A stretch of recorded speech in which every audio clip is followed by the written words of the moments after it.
Ano ang Tagalog ng charger? Tagalog ng charger. 1, 2, 3. Paano? Kung ang dishes ay pinggan, ano naman ang paminggalan? Lagay ng pinggan.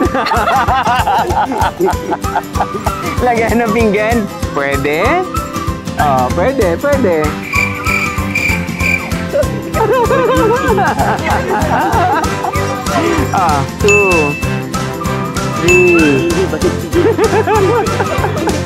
4. Paminggalan. 5. Okay. Oh. Binili ko ng itim, ginamit ko ng pula, tinapon ko ng puti. Ano ito, Annalyn?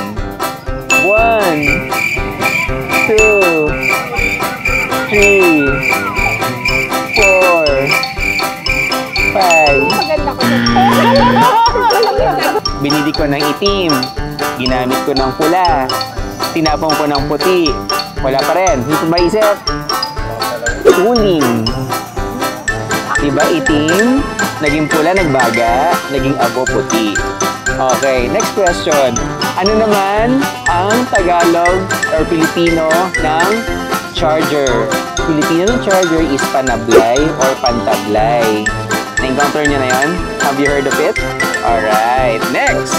Kung ang pinggan ay dishes, ano naman ang paminggalan? Ano? Wala pa rin? Pantry.